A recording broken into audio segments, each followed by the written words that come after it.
우리가 어찌할꼬라는 제목으로 사도행전 2장 36절부터 42절 저희가 한 목소리로 같이 읽겠습니다. 시작. 그런즉 이스라엘 온 집은 확실히 알지니 너희가 십자가에 못 박은 이 예수를 하나님이 주와 그리스도가 되게 하셨느니라 하니라. 그들이 이 말을 듣고 마음에 찔려 베드로와 다른 사도들에게 물어 이르되 형제들아 우리가 어찌할꼬 하거늘 베드로가 이르되 너희가 회개하여 각각 예수 그리스도의 이름으로 침례를 받고 죄 사함을 받으라. 그리하면 성령의 선물을 받으리니 이 약속은 너희와 너희 자녀와 모든 먼 데 사람 곧 주 우리 하나님이 얼마든지 부르시는 자들에게 하신 것이라 하고 또 여러 말로 확증하여 권하여 이르되 너희가 이 패악한 세대에서 구원을 받으라 하니 그 말을 받은 사람들은 침례를 받음에 이날에 신도의 수가 3,000이나 더하더라. 그들이 사도의 가르침을 받아 서로 교제하며 떡을 떼며 오로지 기도하기에 힘쓰니라. 아멘. 잠깐 기도하겠습니다. 사랑의 하나님, 주님의 말씀 받기 원합니다. 성령께서 함께해 주셔서 저희를 깨우쳐 주시고 또 저희가 주님 안에서 결단하며 주님께서 주시는 풍성한 은혜를 경험하는 저희 될 수 있도록 축복해 주시옵소서. 주여 임하여 주시옵소서. 예수님의 이름으로 기도드렸습니다. 아멘. 교회에 오면 이상한 사람들이 있습니다. 1시간 예배 드리면 아니면 한 2시간 예배 드리고 나서 은혜 받았다라고 내 문제가 해결됐습니다. 너무나 기쁩니다. 마음에 평강이 왔어요. 병고침을 받았습니다. 내가 당신을 사랑합니다. 축복합니다. 그런데 그 예배라는 것이 유행가를 부르는 것도 아니고요. 그냥 이렇게 어떻게 보면 옛날 가락 같은 찬송가, 그리고 생소한 단어에 그런 찬송가를 한 3, 40분 부르는 것 같더니 아니면 설교를 한 40분씩 그냥 한 사람이 서서 앉아서 그냥 듣고만 있는데 거기에 아멘, 뭐 할렐루야, 그렇습니다. 눈물을 막 쭉쭉 흘러시는 분들도 있고 그러면서 나오면서 은혜 받았다고 뭐 시간 가는 줄 몰랐다고 이러면 사람들이요, 세상 사람들은 그런 모습을 보면은 이상하게 생각합니다. 그러면서 저 사람들이 좀 미친 거 아닌가, 아니면 믿어도 좀 적당히 믿어야 되는데 도가 지나치게 믿는다 그래서 광신도, 미친 성도들이다 이렇게 부른 적이 있습니다. 그런데 놀라운 것은요, 교회가 그런 이야기를 들었을 때 부응하더라는 거예요. 사람들이 교회에 대한 궁금증을 가지고 도대체 뭘까, 예수님에 대해서 궁금증을 가지고 주님을 믿더라는 말이죠. 그런데 교회가 부패, 뭐 스캔들, 뭐 돈에 대해서, 여자에 대해서, 아니면 뭐 행정에 대해서, 뭐 집사가, 장로가, 목회자가, 뭐 여자가 어쩌고, 뭐 이런 얘기들이 막 돌기 시작하고요. 그 교회 안에 불평과 불만이 막 채워질 때는요, 사람들이 교회의 가십을 얘기하는 건 좋아하지만 교회에 대해서 궁금해하질 않아요. 그리고 교회는 부흥하는 것이 아니라 오히려 그 숫자가 줄어드는 것들을 저희가 보게 됩니다. 그래서 교회가 부흥하려면 교회에 이런 소리가 들려야 돼요. 사람들이 교회를 향해서 좀 이상하다, 저 사람들 1시간 그렇게 어떻게 보면 지루할 텐데 한 사람이 어떻게 20, 30분도 아니고 길게 하는 사람들은 막 1시간 설교를 하는데 그거를 들으면서 눈물을 흘릴까, 막 가슴을 치면서 회개하고 이상하다 하지만 그러면서 그들의 귀가 어디를 향하는 거예요? 하나님의 말씀으로 향할 줄 제가 믿습니다. 제가 그런 교회가 되기를 원해요. 오늘 저희가 다룰 사도행전 2장이 그런 이야기입니다. 오늘 저희가 읽진 않았지만 사도행전 2장 14절부터 35절까지는 사도 베드로의 설교입니다. 근데 그 설교를 하게 된 배경은 무엇이냐면 사도들이 그리고 제자들이 모여서 마가의 다락방에서 기도합니다. 성령님, 약속하신 성령을 저에게 주십시오. 저희가 권능을 받고 예루살렘과 온 유다 사마리아 땅끝까지 이르러 저희가 증리되겠습니다. 그랬더니 정말 오순절 날에 성령께서 임하셨어요. 성령께서 임하시니까 하나님께서 그들의 입술을 열어서 각 나라 방언으로, 중국말로, 일본말로, 독일말로, 프랑스말로, 막 각 나라의 말로 하나님의 나라의 비밀을 이야기하기 시작합니다. 그랬더니 사람들이 그것을 보고 놀라는 거예요. 그러면서 이렇게 얘기하는 거예요. 저들이 낮술을 먹었다. 이건 이상하다. 자기들이 이해할 수 없는 현상. 내가 보니 저기에 모인 무리들은 기껏해야 어부 출신이나 아니면 조금 사회에서 그래도 뭐 성공했다 그러면 세리인데, 어부나 창녀이거나 세리인데 아니 어떻게 중국말을 하고 어떻게 일본말을 하고 어떻게 프랑스 나라 말을 하고, 아니 우리는 세계 온 지방에서 왔는데 우리가 어떻게 그 나라 내 언어로 이해할 수 있을까? 이거는 술 취한 것이다. 어쩌면 귀신이 쓰였다라고 생각했을지도 모르겠어요. 이해할 수 없는 가운데요, 놀라운 것은 그런 가운데 그들이 궁금증이 생겼어요. 그리고 사도 베드로가 일어나서 설교를 하는데요, 14절부터 35절입니다. 이게 얼마나 길까요? 저희가 천천히 읽어도 10분이 안 걸려요. 5분이면 읽는 설교입니다. 그런데요, 이 설교를 통해서 3,000명이 구원을 받습니다. 그러니까 하나님께서 역사하시는 참 놀라운 것들을 저희가 보게 돼요. 근데 왜 사람들이, 유대인들과 이스라엘 사람들이 왜 저들한테 술 취했다고 했을까? 제가 생각을 해봤어요. 근데 제가 얼마 전에 본 드라마에서 그 무역회사에 입사한 신입사원들의 얘기입니다. 그래서 한국 직장인들의 그런 아픔을 그린 드라마를 제가 재밌게 봤는데요, 거기에 이런 그 씬이 있어요. 이제 신입사원들에게 10만 원을 주고 밖에 나가서 장사를 해오라고 합니다. 근데 뭐 신입사원들이 뭘 해봤겠어요? 그냥 공부만 하다가 취업 준비만 하다가 뭐 토익 패스하고 이렇게 들어와서 사회 초년생들이잖아요. 뭐 장사를 해봤겠습니까? 요즘 한국 사람들 스펙 쌓는다고 아르바이트도 잘 못할 텐데, 그러니 밖에서 장사를 해오라 그러니 얼마나 황당하겠어요. 그래서 이것저것 하다가 결국은 속옷 장사를 하기로 하는데 맨정신으로 못 하겠는 거예요. 부끄럽고 창피하고 이게 될지 안 될지, 그 거리에서 큰 소리 지르는 게 얼마나 창피합니까? 그러니까 이 사람들이요, 소주 한 병을 그냥 들이키고 술 취해서 장사를 하는 거예요. 그랬더니 그냥 뭐 부끄러움 없이 그런 장면이 있어요. 제가 그걸 보면 그 장면이 생각이 나더라고요. 아마 이 사람들도, 유대인들도요, 이스라엘 백성들도 이 사도와 제자들이 지금 이러는 것들, 야, 저 사람들이 분명히 예수가 십자가에 죽어서, 어떤 사람은요, 예수님이 잡히시는 날 발개 벗고 도망갔어요. 자기 옷을 챙겨 입을 시간도 없었어요. 너무 무서워서, 야, 나도 이거 잡히면 안 되겠다, 나는 그냥 도망가자고 그냥 발개 벗은 채로 막 도망갔거든요. 그 자리에 한 명도 없었잖아요. 예수님만 혼자 끌려가셨어요. 베드로만 뒤에서 펼치게 쫓아갑니다. 그랬던 사람들이잖아요. 그러니까 이런 사람들이 지금 밖에 나와서 막 예수님 뭐 부활하셨고 하늘나라의 비밀을 얘기하니 저 사람들이 드디어 미쳤다, 아니면 슬픔 가운데 술을 퍼마시다가 드디어 오늘 그냥 퍼져가지고 자기들이 무슨 일을 하는지도 모르고 그냥 술김에 저러고 있나 보다. 아마 유대인들은 기억하고 있을 거예요. 예수님 옆에 아무도 없었는데 도대체 저 사람들은 누구일까? 그러니까 이상하게 여기는 거예요. 그때 베드로가 일어나 설교를 합니다. 이 기이하고 놀라운 일에 대해서 왜 이런 일이 일어나는지, 당신들이 생각하는 것처럼 우리 술 취한 거 아니다. 오히려 뭐에 취했어요? 성령의 충만함을 받은 것이다. 그러면서 그 16절부터 시작하면 합니다. 그가 요엘의 말씀이 오늘 성취됐다라고 얘기해요. 그래서 16절에 곧 선지자 요엘을 통하여 말씀하신 것이니 일러스되 하나님이 말씀하시기를 말세에 내가 내 영을 모든 육체에 부어주리니 너희의 자녀들은 예언할 것이요 너희의 젊은이들은 환상을 보고 너희의 늙은이들은 꿈을 꾸리라. 그때에 내가 내 영을 내 남종과 여종에게 부어주리니 그들이 예언할 것이요 또 내가 위로 하늘에서는 기사를 아래로 땅에서는 징조를 베풀리니 곧 피와 불과 연기로다. 주의 크고 영화로우신 날이 이르기 전에 해가 변하고 어두워지고 달이 변하여 피가 되리라. 누구든지 주의 이름을 부르는 자는 구원을 받으리라 하였느니라. 우리가 술 취한 것이 아니라 요엘의 말씀, 요엘 선지자의 약속이 성취된 것이다. 우리가 성령의 충만함을 받아서 젊은이들은 지금 예언을 하고 있다. 우리는 환상을 보고 있고 지금 꿈을 꾸면서 하나님께서 부어주신 것을 예언하고 있는 것이지 우리가 술 취한 것이 아니다. 그래서 이렇게 얘기하는 거예요. 누구든지 주의 이름을 부르는 자는 구원을 받을 것이다. 이 요엘 선지자의 약속이 예수님께서 십자가에 죽으시고 부활하심으로 성취되었다는 거예요. 성령께서 임하셨을 때 이제 말세의 시작. 그래서 젊은이들은 뭘 해요?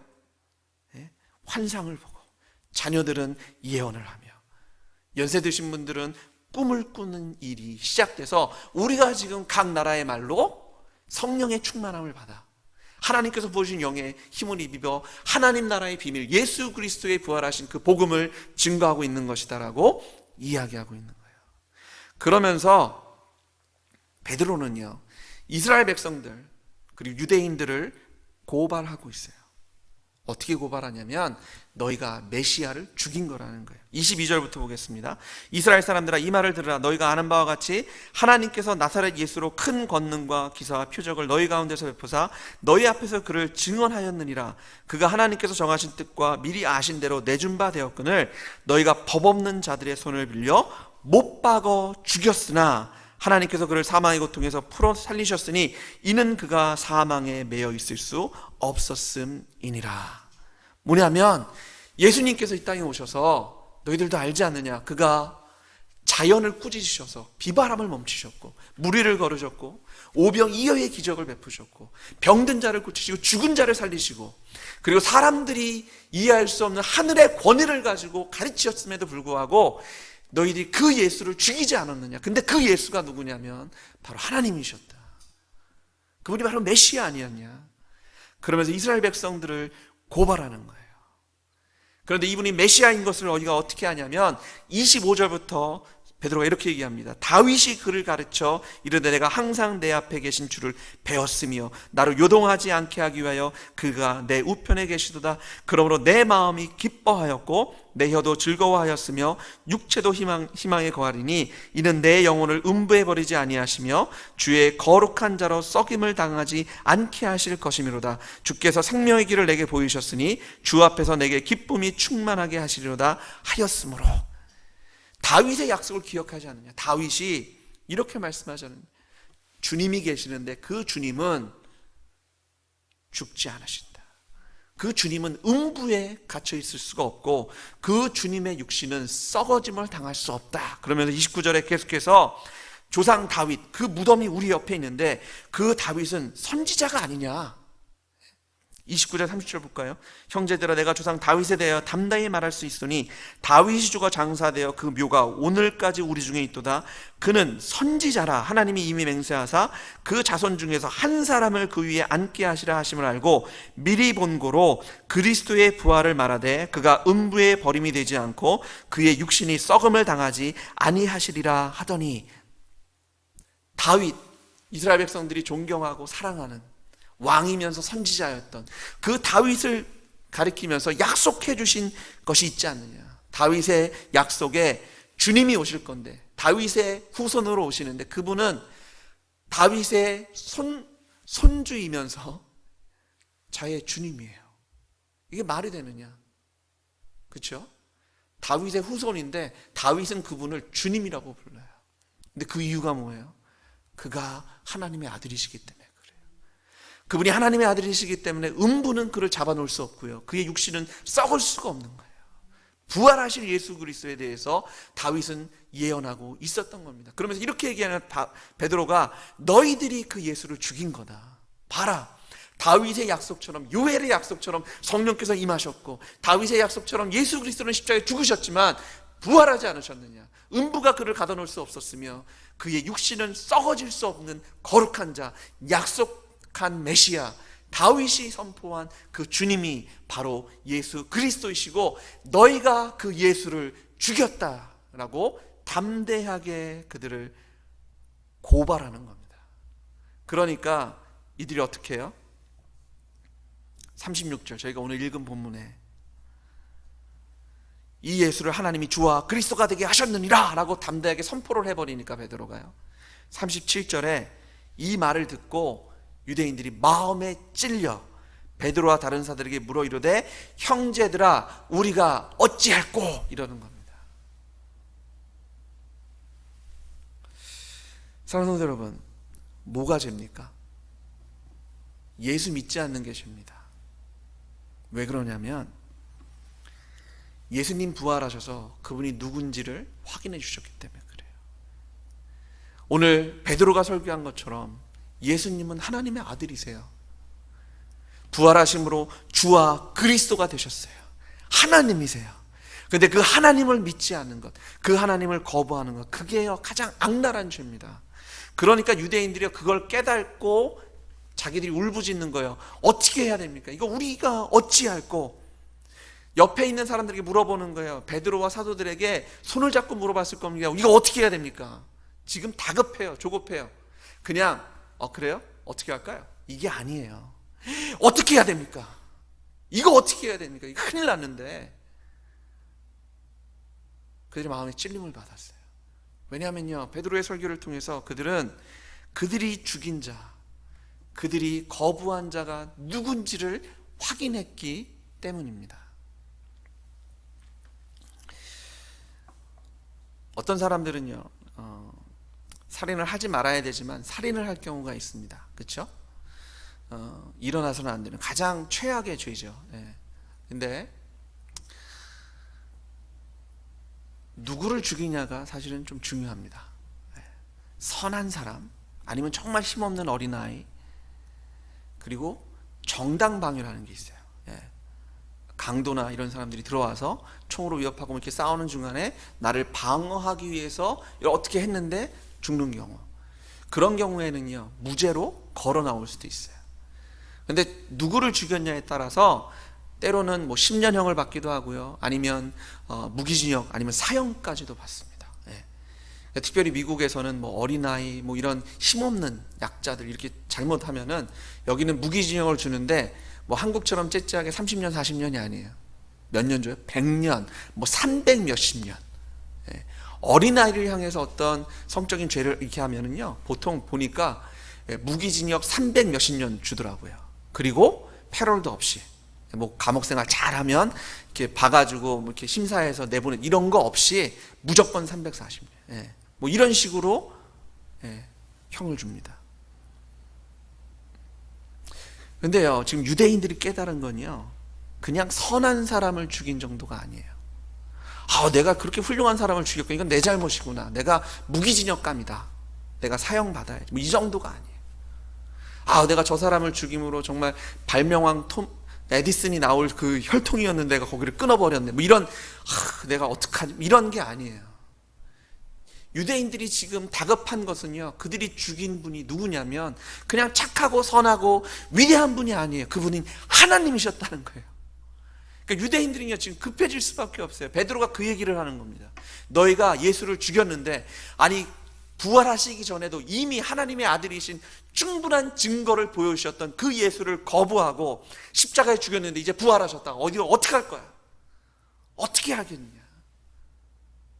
이젠 부활하셔서 정말 하나님께서 이제 그를 주와 그리스도로 삼아 주셨는데 어떻게 하겠냐는 거예요. 그랬더니 백성들이요, 놀라는 거예요. 마음에 찔림을 받고요, 내가 어떻게 해야 되겠습니까? 내가 어찌 해야 되겠습니까? 그런데 예수 믿지 않는 죄, 이거는 단순하게 유대인들에게만 국한된 것이 아닙니다. 이 세상도 유대인들 못지않게 예수님을 잘 알고 있어요. 크리스마스 모르는 사람이 어디 있어요? 부활절 모르는 사람이 어디 있습니까? 제가 며칠 전에 신문을 봤어요. 거기에 신문에 한 스님 얘기가 나오는데 그 스님의 별명이 뭔지 아세요? 산타 스님이에요. 히말리아의 산타 스님. 그분이 이제 히말리아 오지에 약품 이런 걸 이렇게 싸들고 가가지고 선물을 주나 봐요. 그래서 별명이 산타 스님이에요. 크리스마스에 나타나는 산타가 갑자기 스님한테 갔어요. 절로 갔어요. 이게 말이 됩니까? 세상 사람들은요, 예수를 알아요. 그분이 이 땅에 오셨고 죽으셨고 부활하신 걸 압니다. 근데 그럼에도 불구하고 예수를 믿지 않아요. 이게 얼마나 악랄한 죄이냐면 하나님을 죽이는 죄입니다. 이거보다 악랄한 게 어디 있어요? 선한 사람을 죽이는 것보다, 이 세상을 창조하시고 주관하시는 하나님을 죽인 죄보다 악랄한 게 어디 있겠어요? 하나님께서 세상을 창조하시고 저에게 정말 아름다운 것을 주셨습니다. 그럼에도 불구하고 내가 주인 되게, 내가 하나님 같아지겠다라고 하나님을 거부하고 돌아섰어요. 그런 죄인을 위해서 하나님이 이 땅에 사람으로 오셨어요. 구원해 주시겠다고, 다시 한번 우리와 인격적인 만남을 가져주시겠다고 사람이 되셔서 이 땅에 오셨습니다. 그리고 자신이 하나님이심을 기적과 이사로 보여주셨어요. 그럼에도 불구하고 사람들이 예수를 거부했어요. 근데 그래서 죽으셨어요. 그리고 부활하셔서 이제는 그 누구도 거부할 수 있는 확실한 증거를 주셨습니다. 여러분, 부활은요, 역사적인 사건이잖아요. 위인전기에도 나오고요, 역사책에도 나오고요, 요세푸스 같은 역사가도요 예수님 부활하셨다라고 기록하고 있고요, 오죽하면 AD와 BC를 예수님 오시고 죽으시고 부활하신 것을 기준으로 역사의 날짜를 매기기 시작했잖아요. 그럼에도 불구하고 예수를 믿지 않는다는 것은요, 이거보다 악랄한 죄는 없어요. 살인한 죄보다 더 악랄한 게 예수 믿지 않는 죄입니다. 왜 저희가 누구를 죽이는 거냐면 하나님을 죽이는 거예요. 예전 한국에 유행어 중에 2번 죽이는 거예요, 뭐 이런 유행어가 있었어요. 정준하 씨가 했었는데, 바보처럼 나와서. 그래서 그게 한때 유행했던 적이 있어요. 2번 죽이는 게 뭐냐면 한 번 좀 창피하게 했는데 또 말을 한 번 더 해서 한 번 더 창피하게 하는 거예요. 그러니까 이게 한 번 죽이는 게 아니라 확인 사살을 하는 거죠. 그러니까 처음에 그냥 바보라고 눌렸는데 정확히 정말 바보야, 이런 식으로 2번 죽이는 거예요. 그런데요, 저희가 예수님께 한 짓이 하나님을 2번 죽이는 짓입니다. 저희가 한 번 하나님을 거부했어요. 그럼에도 불구하고 하나님이 사람이 되셔서 이 땅에 오셨어요. 저희 만나시겠다고. 그래서 죽였어요, 그런 예수를. 근데 부활하셔서 이제는 저희가 거부할 수 없는 확실한 증거를 주셨는데, 그럼에도 불구하고 예수를 믿지 않는 것은요, 하나님을 2번 죽이는 죄입니다. 이거보다 악랄한 죄가 어디 있어요?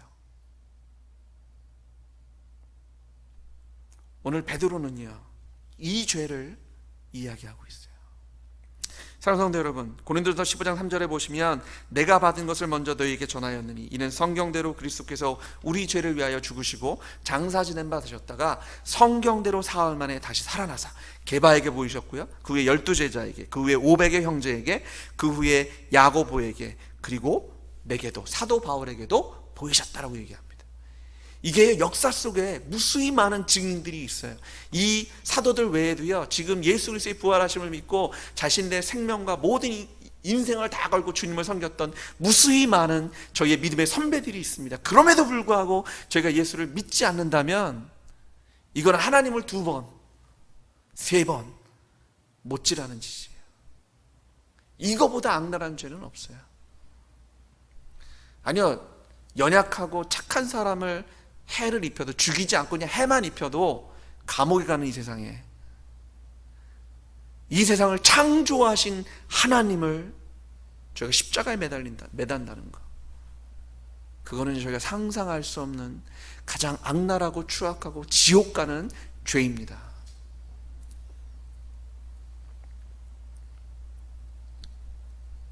그래서 저희가 이 예수를 만날 때 저에게 이런 질문이 시작되는 겁니다. 우리가 어찌해야 합니까? 이거 그냥 어떻게 할까요? 이게 아니에요. 어찌해야 됩니까? 저희 지금 다급해져야 합니다. 조급하셔야 돼요. 저희가 지은 죄가 보통 죄가 아니라니까요. 그냥 사람 하나 죽인 게 아니에요. 하나님을 십자가에 매달은 죄를 저희가 저질렀어요. 아니요, 부활하신 예수님을, 이 확실한 분을 거부하는 죄, 하나님께서 얼마나 기가 막히시겠습니까? 이렇게까지 했는데 믿지 않는다면요, 이거보다 악랄할 수 있을까요? 네, 그래서 저희가 그렇습니다, 예수를 믿어야죠. 그런데 저희가 예수 믿는 것을요, 너무 쉽게 생각하시면 안 돼요. 제가 예수 믿는 것은요, 그냥 아무것도 안 해도 예수님이 하나님의 아들이신데 그 하나님이 사람으로 오셔서 나의 죄를 대신해서 십자가에 죽으셨고 부활하셔서 내가 그걸 믿고 내 입으로 주님으로 고백합니다. 그럼 제가 구원받는다고 성경에서 얘기합니다. 그런데 단순하게 제가 그렇게 쉽게 생각할 것이 아니다라는 겁니다. 왜냐하면 믿는다는 것은, 그 단어를 저희가 깊게 생각해 볼 필요가 있어요. 도대체 내가 믿는 게 무엇일까? 2014년 12월 달 그리고 2015년 1월 달에 일어났던 일입니다. 이 근처에서 일어났어요. 요세미티에서 엘 캐피턴이라는 그 절벽을 2명의 산악인이, 토미 콜드웰 그리고 케빈 조르게슨이라는 사람이요, 맨손으로 올라갔어요. 힘으로, 밧줄을 이용하지 않고. 그래서 19일 만에 성공했습니다. 19일. 그러니까 19일 동안 절벽에 아마 매달려서 텐트 치고 자고 또 먹고 그리고 또 올라가고 쉬고, 그걸 19일 만에 해발 2300m 절벽을 올랐어요. 근데 그게 사람의 힘으로 올라간 게 최초래요.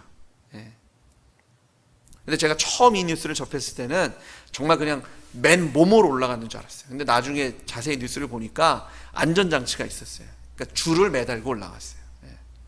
로프를. 그렇겠죠. 실수하면 그냥 떨어지면 죽는 거니까. 그러니까 이제 그 로프를 이용하진 않았어요. 그거를 이렇게 뭐 힘을 의지해서 이렇게 잡고 올라가진 않았어요. 자기 힘으로 올라간 거예요. 그런데 제가 그 뉴스를 보다가 로프에 대해서 한번 생각해 보게 됐어요. 그 두 젊은이가 사용한 밧줄, 그건 어떤 로프였을까? 어차피 사용할 거 아니잖아요. 그렇죠? 비상용이잖아요. 그러면 비상용이니까 대충 홈디포 같은 데서 샀을까요? 아닐 것 같더라고요.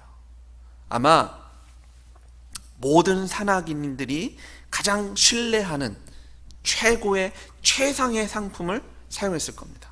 그렇지 않겠어요? 2300m인데 자기 생명줄인데.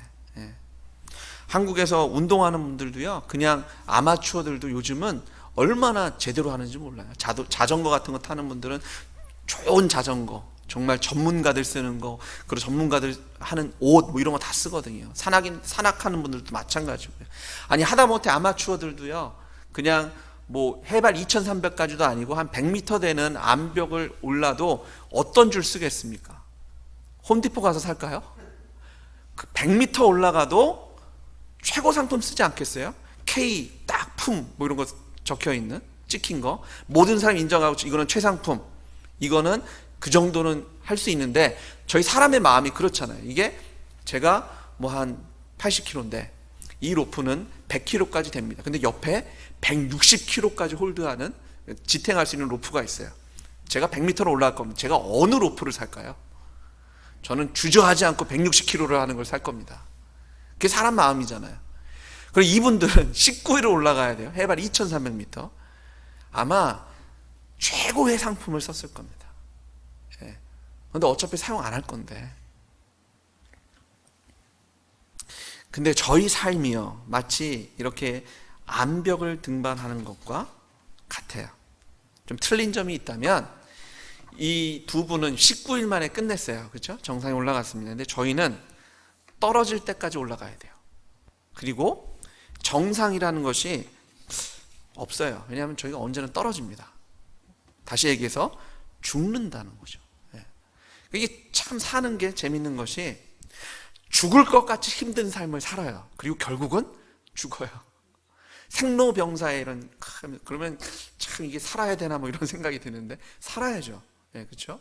근데 그렇게 올라가면서요, 어떤 마음이 있냐면, 정말 열심히 나는 떨어지면 안 돼.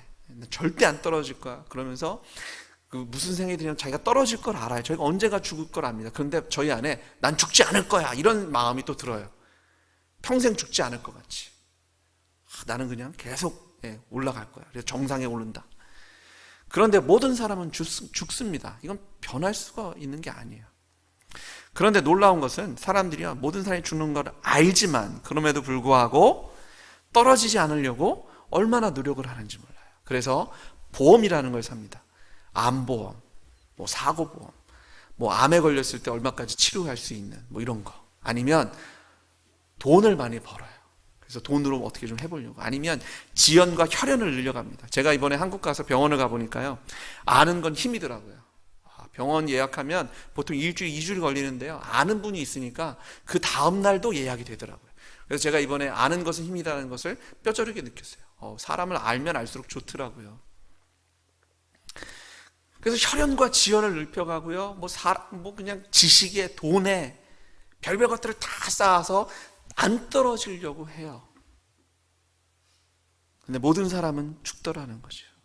사도 베드로가요, 오늘 유대인들에게 그걸 깨닫게 한 거예요. 너희들이 메시아를 원하지 않았느냐. 모든 사람은 죽는데 이 죽음, 이 죄의 결과에서 해방되기 위해서 정말 나를 영원히 살릴 수 있는 그런 보험, 믿을 만한 생명줄을 위해서 우리가 살아왔는데, 그래서 종교적인 생활도 하고 선한 일도 했고 지식도 쌓아봤고 혈연과 지연을 막 쌓아도 봤는데 결국 그것이 아니라 지금 너희에게 생명으로 오신 부활이요 생명이시고 길이신 예수 그리스도가 이 땅에 오셨는데 그분을 너희가 십자가에 못 박혀 죽인 것이다. 너희가 그분을 거부한 것이고 너희가 그분 없어도 된다라고 얘기한 것이다. 그러니까 이 유대인들이 지금 깜짝 놀란 거예요. 저희가 그렇지 않아요? 저희가 죽을 걸 알면서도요, 저희는 이런 희망을 가져. 내가 이런 것들을 쌓음으로 인해서 나는 영원히 살 것이다. 오랫동안 살 것이다. 누리면서 살 것이다. 그런데 예수님께서 이렇게 말씀하시는 거예요. 너희들이 지금 믿어왔던 돈, 혈연, 지연, 명예 이런 것들은 헛된 것이고 내가 곧 생명이고 길이다. 내가 곧 부활이다. 나 외에는 하나님께 갈 수 있는 길이 없다. 내가 바로 떨어지지 않을 수 있는 유일한 생명줄이다라고 예수님은 말씀하시는 거예요. 베드로가 그것을 깨우쳐 주시는 겁니다. 그런데 그 생명줄 대신 예수 그리스도를 유대인들이 거부한 거예요. 예수 믿지 않는 게 얼마나 악랄하고요, 얼마나 무지한 죄인지 모릅니다. 모든 사람이 죽고 싶지 않아요. 모든 사람이 행복하기 원합니다. 근데 그 유일하신 길이고 진리이고 생명이고 부활 대신 예수 그리스도를 거부하는 것, 그것처럼 무지한 죄가 어디 있어요? 그래서 베드로가 이렇게 말하는 거예요. 사도행전 2장 21절에 누구든지 주의 이름을 부르는 자는 구원을 받으리라. 네, 그렇습니다. 예수님을 저희가 붙잡으면 저희는 구원을 받아요. 그런데 그분을 믿는다는 것은요, 이 요세미티의 그 암벽을 올랐던 젊은이들처럼 그 생명줄에 나를 맡기는 겁니다. 이거밖에 없는 거예요. 여러분, 암벽을 등반하는데 얼마나 많은 안전 그런 세이프티를 하고 올라갈 수 있을까요? 한 5-6개 하고 올라간다고 한번 생각해 보십시오. 아마 다리 하나, 팔 하나 움직일 때마다 그 줄이 팔에 감기고 다리에 감겨버릴 거예요. 예? 허리에 줄을 한 10개 매달고 등반한다고 생각해 보세요. 그게 엉키지 않겠어요? 예? 그거 하나 풀고 한 발짝 올리고 다른 발 올리려고 했더니 그 발에 또 다른 게 매여 있는 거예요. 이게 생명줄인 줄 알았더니 오히려 뭘 하는 거예요? 나를 죽음으로 이끌고 있는 거예요. 근데 예수 믿는 것은요, 저희가 여지껏 의지했던 그 생명줄이라 믿어왔던 것, 예수님이 죽으시고 부활하셔서 그게 가짜인 것이 판명되었기 때문에 이제 그거를 과감하게 내려놓는 겁니다. 그리고요, 예수만이 나의 힘이고 예수만이 나의 생명이고 예수만이 부활인 것을 저희가 고백하면서 그 줄만 붙잡고 올라가는 거예요. 그 줄이 인도하는 대로 가는 거예요. 다른 줄들을 보니까 왼쪽으로 돼 있고 이렇게 가로질러서 올라가게 돼 있는데, 예수님은 좀 험해 보이는 길이지만 좁고 무서워 보이는 길로 쫙 내달려 있지만 저희가 예수님 바라보면서 그 줄만 바라고 그 길로 걸어가는 게 믿는 겁니다. 근데 예수 믿는다고 얘기하면서 저희가 여지껏 믿어왔던 보험, 특별히 암보험은 지켜야죠. 자동차 보험, 거기다 은행, 돈, 명예, 지연, 학연, 인맥들, 그런 것들을 같이 의지한다면 저희는 올라갈 수가 없어요. 그게 저희를 방해할 겁니다. 그리고 그것들이 인도하는 길은요, 다 달라요. 여러분, 예수 믿는다는 것은요, 예수님만이 나의 유일한 생명줄이라고 고백하는 겁니다. 예수님만이 나의 인생의 주관자, 나의 유일한 구원자, 나의 인생의 경로를 주장하시는 분은 바로 예수님밖에 없다고 고백하는 거예요. 나의 생각과 감정을 포함한 나의 모든 것의 주인은 바로 예수 그리스도라고 고백하는 것, 그것이 예수를 믿는 겁니다. 그냥 하나 애드하는 게 아니에요. 저희가 여지껏 믿어왔던 것, 의지했던 것 그냥 두고 예수님 거기에 덧붙이는 거 아닙니다. 다른 거 다 버리고 예수님만 붙잡는 거예요. 예수님이 인도하시는 대로 가는 거예요. 예수님이 저희의 감정과 생각, 내 눈에 보이는 것, 그거 아니라 예수님이 저에게 말씀하신 것을 저희가 바라보면서 그것이 맞다라고 믿고 나아가는 겁니다. 저희 감정이 저희를 속여요. 저희 눈이 저희를 속입니다. 근데 그것 보는 거 아니에요. 예수 믿는다는 것은요, 주님께서 내게 말씀하시는 것, 그것이 맞다라고 선포하며 믿음의 발걸음 내걷는 것, 그게 예수가 나의 주님이시고 나의 하나님이라는 고백입니다. 그래서 예수 믿는 것은요, 그냥 동네에서 물건 사면 사은품 받듯이 그렇게 믿는 거 아니에요. 구원받는 건 공짜입니다. 근데 이건 싸구려가 아니에요. 여러분, 공짜인 이유는 너무 비싸서 저희가 살 수 없기 때문에 그래요. 그러니까 하나님께서 저희한테 그냥 주실 수밖에 없는 거예요. 이건 저희가 그 누구도 살 수 없는 너무나 귀한 거기 때문에 그냥 주실 수밖에 없는 거예요. 근데 저희가 그거를 싸구려 취급하면 되겠어요, 안 되겠어요? 예수를 믿는다는 것은요, 저희의 인생을 내어놓는 일입니다. 그게 예수 믿는 거예요. 그러니까 예수님께서 죽으시고 부활하셔서 저희한테 확실한 증거를 주신 거예요. 그래서 예수님께서 너희가 죽인 게 누군지 봐라 그러시는 거예요. 너희가 하나님을 죽인 거다. 너희가 이 세상의 창조주를 거부한 거고, 너희 이 세상을 주관하는 자를 무시하고 십자가에 못 박은 것이다. 그거를 보여주신 거예요. 저희한테 무슨 마음을 주시려고? 마음에 찔림이 있어서 우리가 어찌할꼬 이 예수를 믿어야 되겠다. 그냥 믿는 게 아닙니다. 이 예수님만 믿는 거예요. 예수님만 의지하고, 이분이 나의 생사를 주관하며 나의 인생 경로를 주장하고 나의 생각과 감정을 포함한 모든 것의 주인이심을 고백하는 것, 그게 믿음입니다.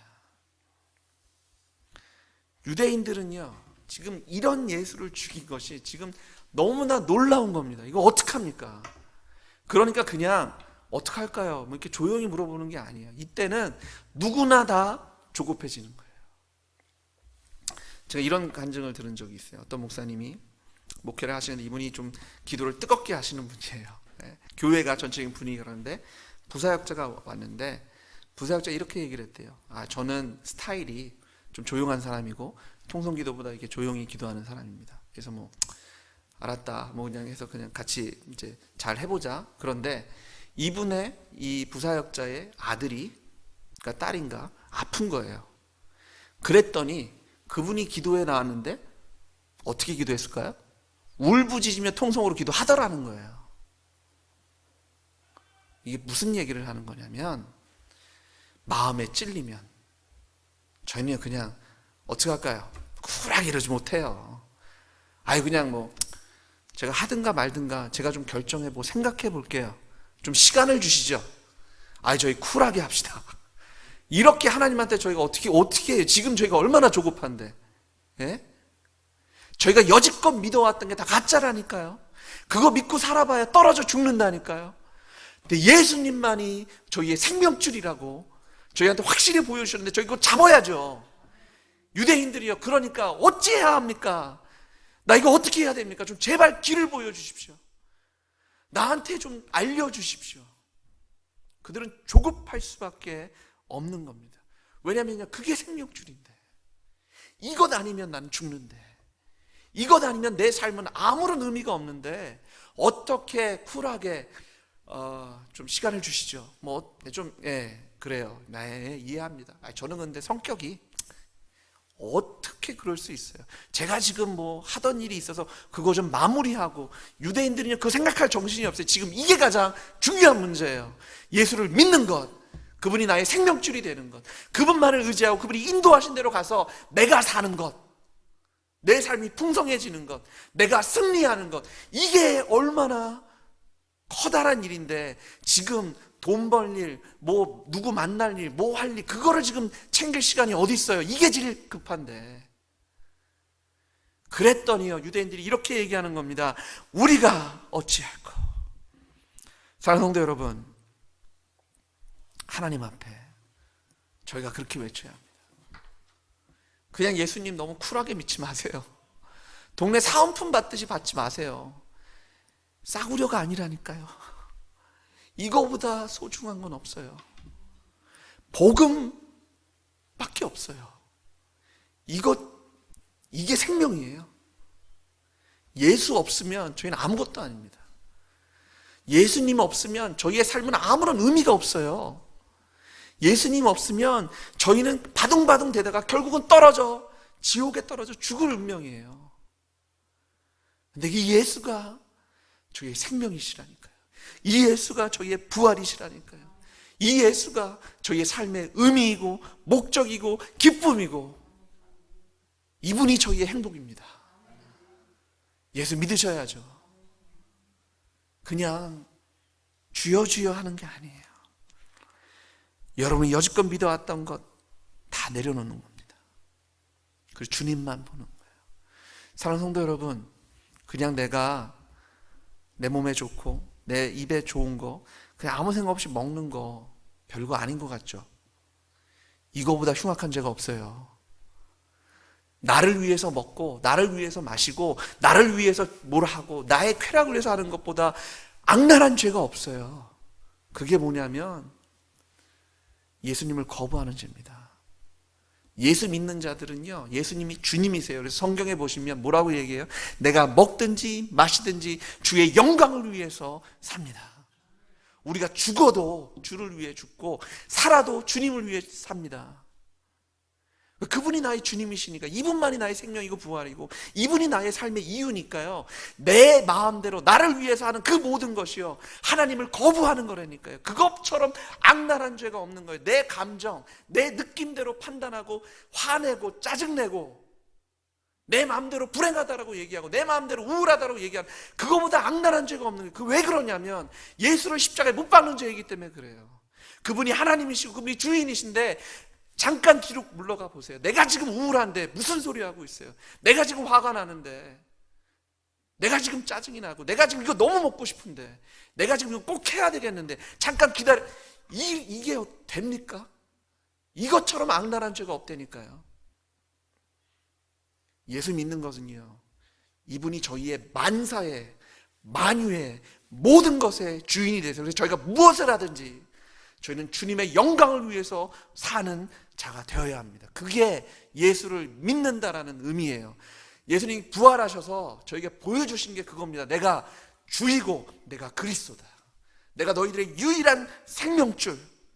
내가 부활이고 생명이고 내가 곧 길이고 진리이고, 너희들은 나를 위해서 살아야 되고 내 안에 살아야 한다. 그게 저희가 가장 행복한 길이거든요. 그게 저희가 가장 기쁜 길이고요. 유대인들이 지금 얼마나 급합니까?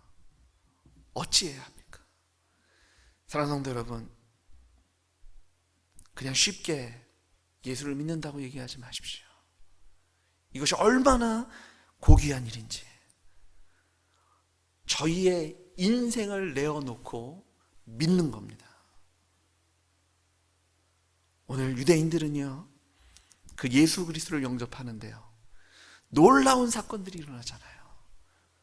모이기를 힘쓰고 같이 나누고 사랑하고 주님께서 주시는 놀라운 축복, 믿는 자들이 늘어나는 축복, 부흥의 축복. 사랑하는 성도 여러분, 주의 이름을 부르는 자에게 하나님께서 구원을 주시는 줄 믿으시기 바랍니다. 주님을 믿으십시오. 이분을 여러분의 유일한 생명줄로 영접하십시오. 예수님은 나의 주님이시고 나의 하나님이십니다. 나의 생명이며 부활이고 나의 삶의 의미고, 나는 예수님 없이 살 수 없는 존재입니다. 그렇게 고백하시는 여러분 되시기를 주님의 이름으로 축원합니다. 같이 기도하겠습니다. 예수가 나의 주님이십니다. 예수 없는 삶은 아무 의미 없는 삶입니다. 예수님이 나의 삶의 의미이고 목적이고 기쁨이고 저의 모든 것이십니다. 아버지 하나님, 저희에게 믿음을 부어 주옵소서.